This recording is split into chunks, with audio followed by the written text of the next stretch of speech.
अब चलते हैं न्यूमेरिकल नंबर 17 की तरफ, जिसमें हमारे पास एक स्फेरिकल बॉल गिवन है स्टूडेंट्स, और वो जो बॉल है हमारे पास एक स्टेप अपवर्ड है सरफेस से। हम लोगों ने वो मिनिमम फोर्स बतानी है जो रिक्वायर्ड होगी उस बॉल को लिफ्ट करने के लिए अबव द फ्लोर। आइए स्टेटमेंट को समझते हैं। A spherical ball of weight 50 newton is to be lifted over the step as shown in the figure. Calculate the minimum force needed just to lift it above the floor. Minimum force को हम लोगों ने calculate करना है। सबसे पहले given data लिखते हैं स्टूडेंट्स। गिवन डाटा में हमारे पास वेट ऑफ द बॉल है W 50 newton, radius of the ball है R which is 20 centimetre. Centimetre से मीटर में चेंज करेंगे 0.2 मीटर्स।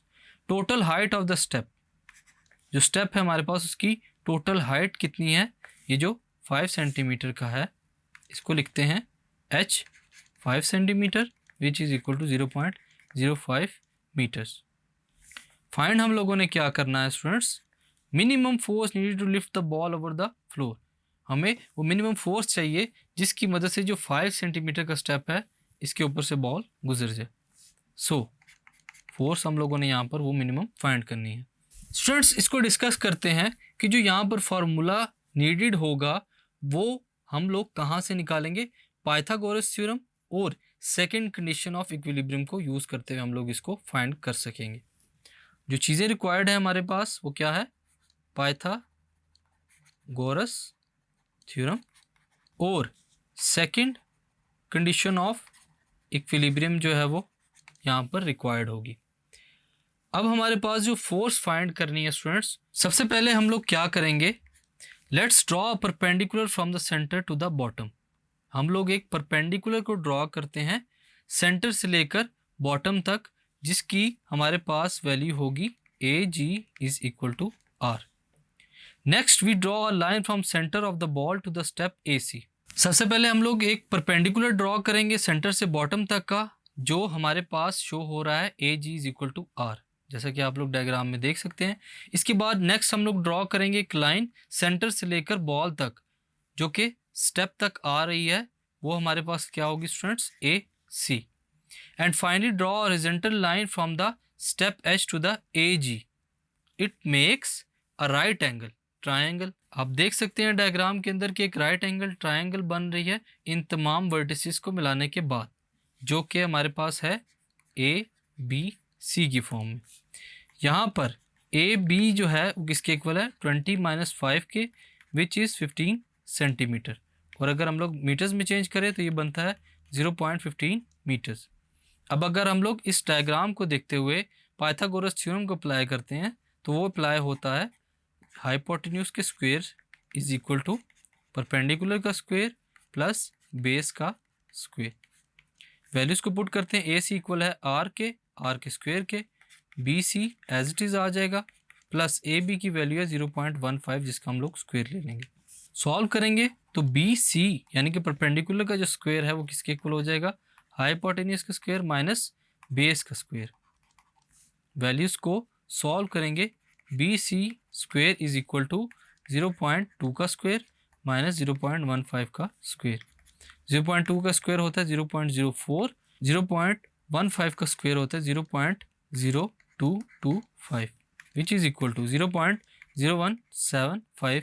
ये हमारे पास BC स्क्वायर की वैल्यू है। अगर हम लोग स्क्वायर रूट ले लें दोनों तरफ और यहाँ पर स्क्वायर्स को कैंसिल कर दें तो BC will be equal to 0.132 metres. अब इसके बाद जो स्टेप एज है स्टूडेंट्स उसको हम लोग लेट करते हैं कि point be the point of rotation and applying second condition of equilibrium.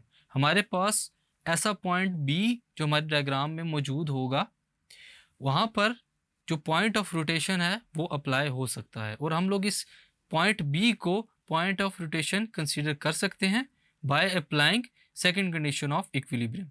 अब चूंकि उसको स्टेप से ऊपर जाने के लिए थोड़ा सा रोटेट होना पड़ेगा, इसलिए वहाँ पर कुछ टॉर्क की जो है इन्वॉल्वमेंट हो सकती है।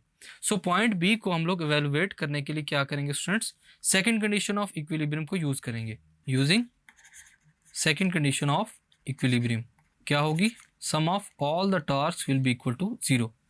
हमारे पास जो एक्स एक्सिस के लॉन्ग और वाई एक्सिस के लॉन्ग जितने भी टॉर्क्स हैं वो किसके इक्वल हो जाएंगे, 0 के। और इसके साथ साथ जो हमारे पास फार्मूले की फॉर्म बनेगी वो क्या होगी, F cross moment arm plus weight cross moment arm of point B C is equal to 0। F will be equal to 0.20 plus 0.05, ये मोमेंट आर्म की वैल्यू है, -50 वेट है, क्रॉस बी सी की वैल्यू के लॉन्ग जो हमारे पास moment arm बन रहा है वो क्या है, 0.132 which is equal to 0। Solve करेंगे, वैल्यूज़ को पुट करने के बाद 0.25 F is equal to 6.6, F will be equal to 6.6 divided by 0.25, so force will be equal to 26.4 Newton.